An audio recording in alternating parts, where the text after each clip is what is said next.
بتبدأ قصة الفيلم سنة 2600 قبل الميلاد في حضارة اسمها كاهنداك، واللي كانت مزدهرة جدا ومتقدمة في كل العلوم ومجالات الحياة. فضلت كده لغاية ما جه الملك الشرير أكتون واحتلها وحاول يصنع تاج سحري ملعون اسمه ساباك، وبيتصنع من معدن مش موجود غير في كاهنداك، والمعدن ده كان اسمه أترينيوم.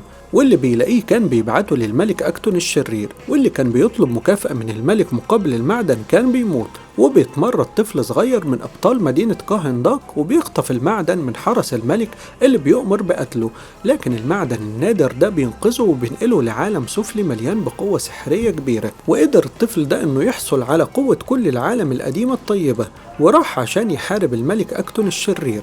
لكن الملك لبس التاج السحري وقدر يستدعي قوة الشر العظمى، لكنها دمرت القصر بتاعه. وقدر البطل إنه يحصل على التاج ويخبيه عشان ما يقعش في ايد حد تاني يستخدمه غلط، وبعدين البطل بيختفي. وبتعدي السنين وفي العصر الحديث بيحكم كاهنداك مجموعة من المرتزقة والمافيا الدولية ورجالة العصابات، واللي سيطروا على المدينة كلها وما كانش حد بيخرج أو يدخل إلا بأمرهم. وبتظهر أدريانا ومعها مجموعة من الأبطال المسؤولين عن استرجاع وحماية التاج السحري المدفون في مدينة كاهنداك. وبيوصلوا بالعربية بتاعتهم لجبل مهجور عشان يبحثوا عن تاج سباق، وبيدخلوا جوه الجبل وبيحاولوا يقروا النقوش الموجودة على الصخور عشان تقودهم للتاج. وبيتفاجئ واحد من صحابهم بمجموعة من المحاربين وبيتقتل واحد منهم. وجوه الجبل بتكمل أدريانا البحث وبتلاقي مقبرة الطفل اللي اتحول بطل وحارب الملك أكتون. وبعدين بيظهر ليها تاج سباق وبتحصل عليه، لكن بيوصل الأشرار ليها وبيحاولوا ياخدوا التاج، وبتسلم نفسها ليهم وبياخدوا منها التاج. وفي الوقت ده بتقرا تعويذة بتصحي البطل من موته عشان يساعدهم في الحرب ضد الأشرار. وبيقوم البطل آدم وبيحاولوا يقتلوه بالأسلحة، لكنه بيحاربهم بمنتهى القوة السحرية ويهزمهم كلهم.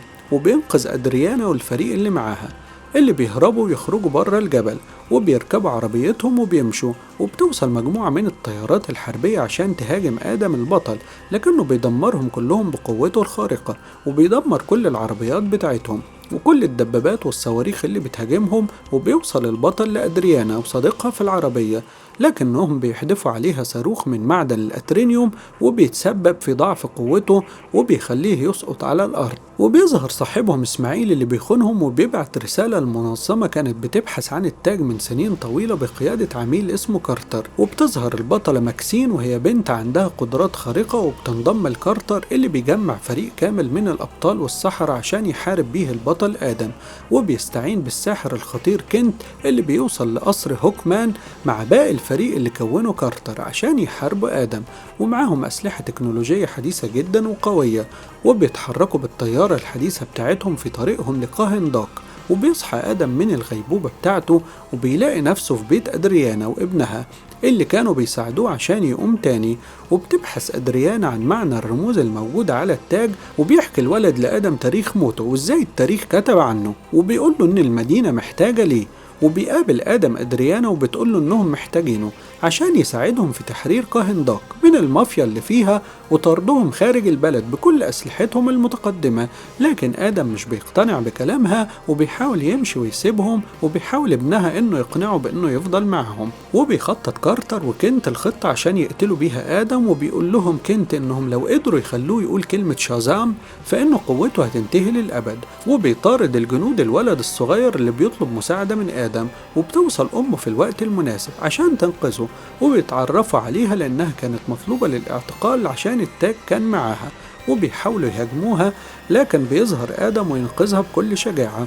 وبتوصل طيارة كارتر وفريقه عشان يهاجموا آدم، وبيبدأ كارتر ينقذ الجنود اللي رماهم آدم، وبيواجه آدم في المدينة. وبيوصل كنت وبيحاصروه، وبتقوم بينهم معركة شرسة بيحاول فيها كنت انه يخدع آدم بألاعيبه السحرية، وبيحاولوا يضغطوا عليه عشان يقول كلمة شازام، لكنه مش بيستسلم وبيكمل قتال ضدهم. وبيستعين كارتر بأصدقائه الباقيين عشان يهاجموا آدم، وبتحاول ماكسين انها تهاجمه بقوة العاصفة اللي بتعملها، لكنه بيتغلب عليها. وبيتجمعوا كلهم ضده عشان يسيطروا عليه. وبيظهر صديقهم العملاق وبيسيطر على آدم ويحبسه تحت ايده، لكنه بيتخلص من قبضته. وبيلاقي الناس في المدينة بيهتفوا ليه وبيطلبوا منه انه يخلصهم ويحرر مدينتهم، لكنه بيطير بعيد.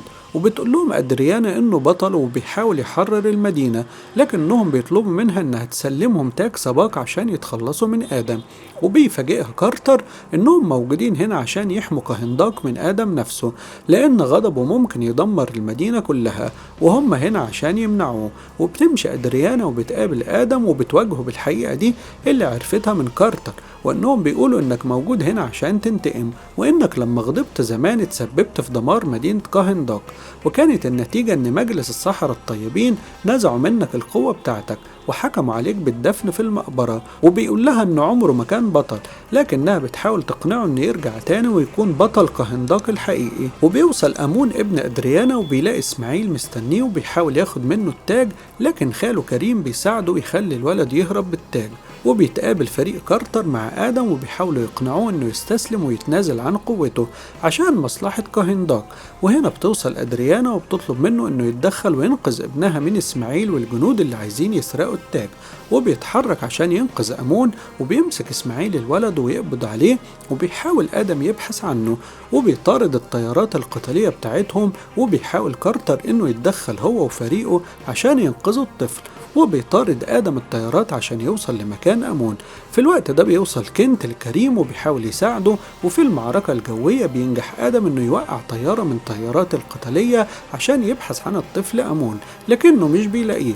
وبينجح إسماعيل إنه ياخد الطفل أمون معاه في العربية بعيد عن المدينة. وبتنجح ماكسين إنها تنقذ كريم من الموت بعد الإصابة اللي تعرض ليها من إسماعيل. وبيتجمع آدم مع كنت وأدريانا، وبيوصل ليهم كارتر ومعاه 2 من جنود إسماعيل، وتفضل عليهم أدريانا عشان تعرف مكان ابنها. وبياخدهم آدم وبيطير بيهم وبيحاول يعرف منهم مكان أمون، وبيعرف إنه محبوس في منجم في الصحراء. وبيرجع لأدريانا عشان يروحوا ينقذوا الولد. في الوقت ده بيوصل كارتر وبيواجه آدم وبيعرفهم إنه على خلاف قديم معاه، لأنه دايما بيقتل الأشرار. لكن نظرية كارتر إنه يمنعه من قتل الناس حتى لو كانوا أشرار وبيهاجموا بعض. وبيتفوق آدم على كارتر. في الوقت ده بيظهر تاج سباق، وبيحاول الفريق ومعاهم آدم إنهم يخططوا إزاي يتخلصوا منه، لكن أدريانا بتقول لهم إنهم لازم يحافظوا عليه عشان يوصلوا لإسماعيل وللطفل أمون. وبيؤمر كارتر السفينة إنها تتحرك نحو الصحراء والمنجم الموجود فيه الولد وإسماعيل.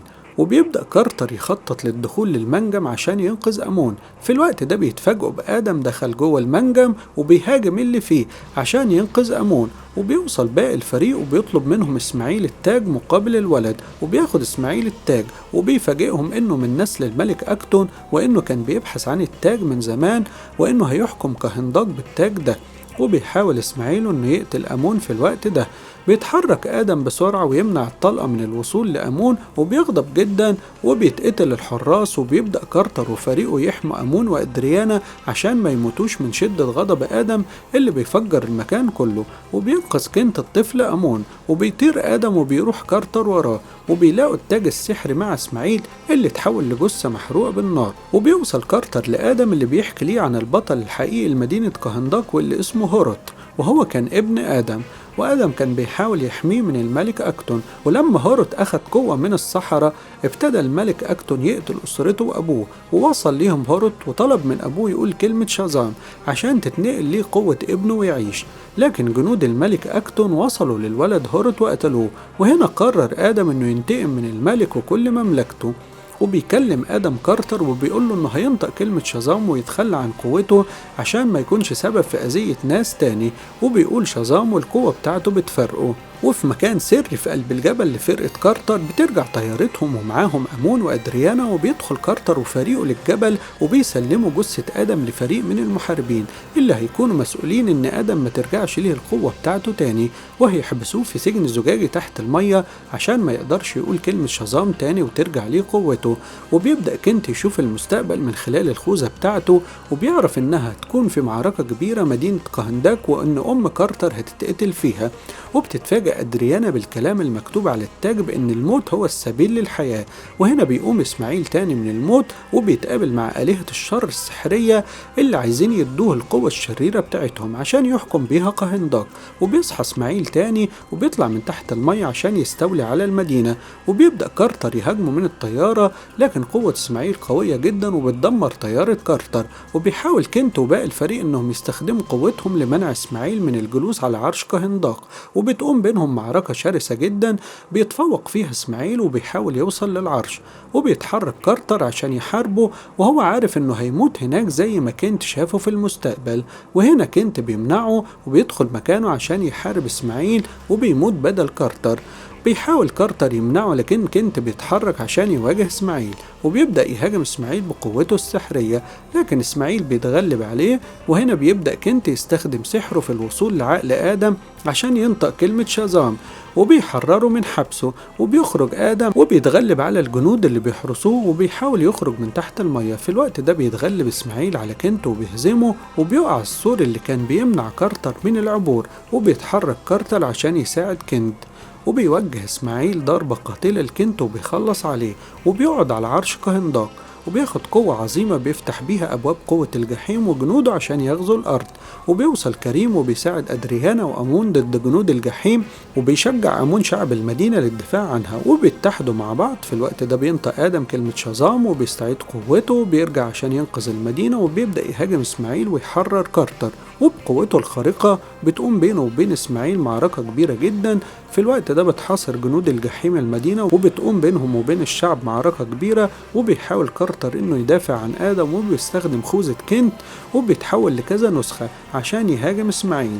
وبمساعدة آدم بينجح إنه يدمر إسماعيل وكل قوة الشر وجنوده، وبيتحد كارتر مع آدم وبيتعهدوا بحماية مدينة قهنداق، وبيودع كارتر خوذة كنت وبيودعهم كارتر وباقي الفريق بعد ما نجحوا في إنقاذ وتحرير مدينة قهنداق. وبيقعد آدم على عرش قهنداق وبيدخل العرش وبيتعهد إنه يكون حامل مدينة. ما تنساش تعمل معانا اشتراك في القناة وتفعل الجرس عشان توصلك أحدث الأفلام. ما تنساش تضغط لايك على صفحتنا في الفيسبوك وتضغط لايك على الفيديو وتشير الفيديو عشان توصلك أحدث الأفلام. أبطال الفيلم هم دواين جونسون اللي بيقوم بدور آدم، وهنري كافيل اللي بيقوم بدور سوبرمان، وسارة شاهي اللي بتقوم بدور إيزيس. الفيلم من إنتاج 2022 وتم تصويره في أمريكا.